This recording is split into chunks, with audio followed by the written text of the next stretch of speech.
Hello guys, we're going to continue with the math classes. Okay, we have like 2 or 3 or 4 lessons for today. We're going to start with 9.8 dividing by powers of 10.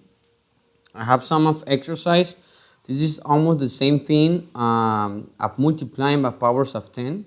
That the only thing we have to do, remember that we have to move the decimal point to the right. Okay, in this case, we're going to move the decimal to the left. For example, in this case, I have 36.9 divided by 10. I only have 1 0, so that means I'm going to move one time or one place my decimal point to the left. In this case, my answer is 4.69. Next one. Okay, in this case, it's divided by 100. I have 2 zeros. That means I need to move my decimal point to the left 2 times or 2 places. In this case, my answer is 4.593. Next one, it's 47.24 divided by 1000. 1000 has 3 zeros. It means I need to move my decimal point to the left 3 times or 3 places. In that case, okay, when I move this decimal point 3 times, 3 places to the left, I need to add 1 more 0 because I don't have another number, okay? Now I have 127.7 divided by 10 to the third power. This is the same as this. Remember, 10 to the third power is the same as 1000. 1000 has 3 zeros. I need to move my decimal point to the left 3 times. In that case, my answer is 0.1297. The next one is this one is divided by 10 to the second power. This is the same as this. Okay, 10 to the second power is the same as this. Okay, 100. And 100 has 2 zeros. That means I need to move my decimal point to the left how many times or how many places? Good job, 2 times or 2 places. Okay guys, this is really easy. This is chapter lesson 9.8. We're going to continue with lesson 9.9, that is dividing decimal by decimals. We have done only dividing decimal by a whole number. In this case, it's dividing decimal by decimal. Okay? Okay, for example, I have this one, 75.6 divided by 3.6. If you can see, both of them, okay, both of them have decimal point. So that means, and remember, the first number is the number that's going inside, and the second number is the number going outside. So as you can see, the first step I need to do is to convert this number into a whole number. What is a whole number? A number that doesn't have decimal point. How I can do it? I need to move this decimal point to the right, not to the left, to the right, okay? In this case, I need to move it just one time. If I move it one time, I'm going to have 36, okay? Do you see? One time. And if I move one time or one place the decimal point here, I need to move it over here the same amount. If I move it 2 times or 2 places, I move it 2 places over here. In this case, I just move it 1, so I'm going to move it 1. In that case, I'm going to have, instead of having 3.6, I'm going to have 36. And instead of having 75.6, I'm going to have 756 because I moved, okay, the decimal point. Okay? Good job. Let's continue. Now, the procedure of division is the same. It's something that you should know. Okay? How many times 36 fits in 7? None. I need to continue with 75. With 75, it fits 2. 36 times 2, it's 72. 75 minus 72, it's 3. Now I need to move down the 6. I have 36. And 36, how many times fits in 36? Just 1. I put it 1 in the top. Now 36 times 1, 36. Finally, I need to subtract. And my reminder, I don't have a reminder over here. So that means then my final answer is 21. See guys, really easy. Let's do another one of this lesson. I have this, okay? A lot of decimals over here, okay? A lot of decimals, but don't be afraid. It's the same thing. Now, remember, okay? Remember that the first number is the one is going inside, okay? In this case, guys, I need to move the decimal point how many times? Let's see. 1, 2, 3. I move it 3 places. I'm going to do the same in the other number. 1, 2, 3. If I do that, okay, instead of having 0.008, I'm going to have just the 8.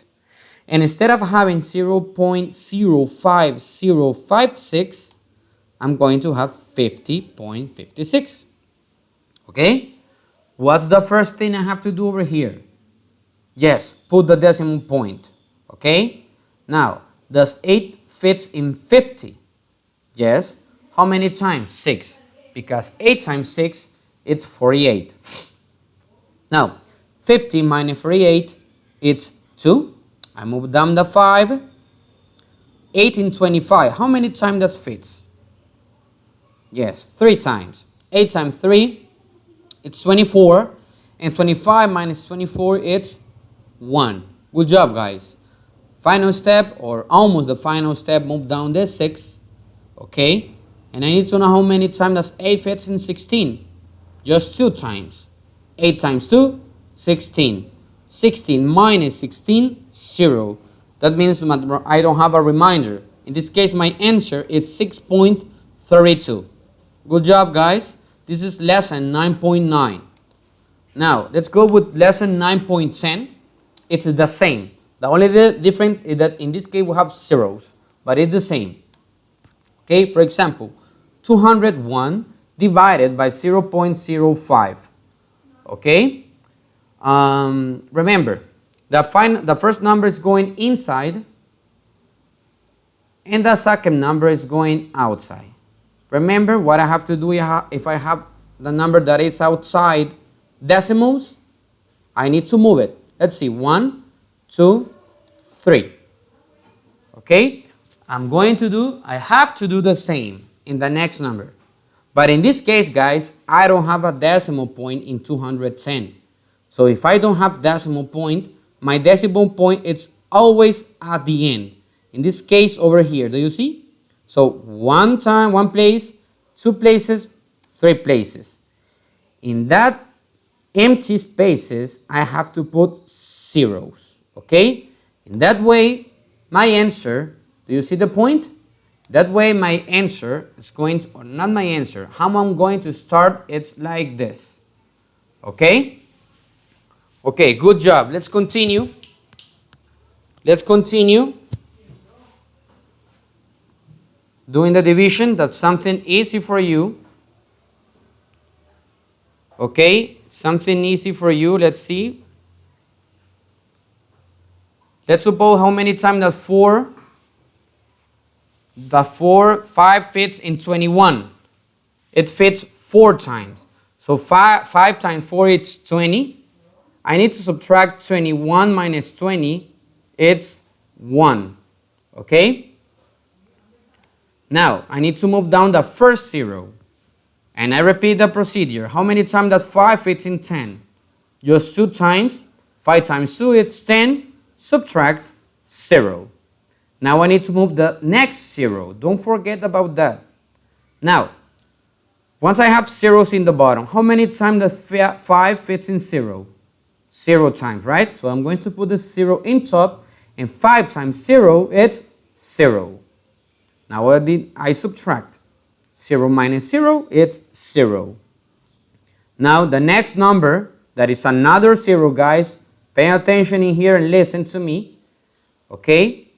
How many times does this 5 fit in these zeros? 0 times again. 5 times 0, it's 0. Subtract 0 again. Finally, the last 0. I repeat the procedure. The 5 doesn't fit in this 0, so I'm going to put the 0 in top. and I need to continue. The procedure is the same. In this case, my final answer is 42,000. Okay? Do you see, guys? It's the same. Listen, please, and pay attention in this one. Now, let's go to 9.11. That is about rounding quotients. Okay, rounding quotient. It's dividing, but we need to round. Round. I have this picture. Remember the tenth, the hundredth. For example, some exercises is going to be like round each quotient to the nearest tenth. Okay? Now, for example, 6.83 divided by 4. The answer over here is 1.707. I'm not going to show you the procedure, guys. You already know that. Okay? But in this case, I need to round this number to the nearest tenth. My 10th place is this. So in that case, I need to move to the next number. In this case, the 0. And the 0 is closer to 0. That means that the 10th place is going to be the same. In that case, the answer is 1.7. What happens if I have to the nearest hundredth? We're going to do the same. Okay? 1.7075. My hundredth place, in this case, is 0. And the next place, that is the thousandth, is the 7. Remember, I need to go to the next number to round. In this case, the 7 is closer to 10, so I need to add 1 to 0. So my final answer is 1.71. Okay, let's do another one. I have this division. The answer is this. Okay, I need to round this to the nearest hundredth. My hundredth, it's 8. And my thousandth, I need to go to the next number. The thousand, it's 1. But 1 is closer to 0, so I don't have to add a number to the 8. So my final answer is 0.08. This is rounding, guys. And I know that it's easy for you. We have done a lot of exercise of this type when we were in the school, okay? And the last lesson for today, it's 9.12. Renaming fraction as decimals. It's the same thing. And you're going to say like, why Mr. Ever is saying that? Why is Mr. Ever repeating that a lot of time? Because it's the truth, guys. It's easy. For example, I need to divide 1 over 6. Remember, the 1 is the number that's going inside. Okay? And the number that is in the bottom is the number is going outside. But guys, question for you. Does the 6 fit in 1? No, doesn't fit. So I need to add something. I need to add a point, and I'm going to add 3 zeros. Okay? 3. Now, let's start. Something that you already know. First, put the decimal point. Don't forget that. Does the 6 fits in 1? No. But the 6 fits in 10? Yes. How many times does 6 fit in 10? It fits 1. 6 times 1, it's 6. So now, subtract 10 minus 6 is 4. Move down the next 0, I have 40. Now, does the 6 fit in 40? Yes, it fits 6 times because 6 times 6 is 36. Subtract 40 minus 36, it's 4. Now, the next number, I need to move it down. In this case, a 0, one more 0 again. I repeat the procedure. It fits 6 times because 6 times 6 is 36. And 40 minus 36, it's 4. In this case, I have a reminder, okay? But that's it. Because my question is, round each quotient or this quotient to the nearest hundredth. I have this answer. Remember, hundredth, it's this. I need to go to the next number, that in this case is the 6. The next 6, it's closer to 10, so I need to add 1 number to the hundredth place. So my final answer is 0.17. Okay, guys? It's really easy. I hope that you have listened what I said. Okay? Remember, if you have questions, you can ask to me. These are the homeworks Okay? And remember, send the homework as images through Edmodo. The due date, la fecha límite, is next Saturday. You have a lot of time to do it, okay, guys? So thank you for everything. Have a nice day.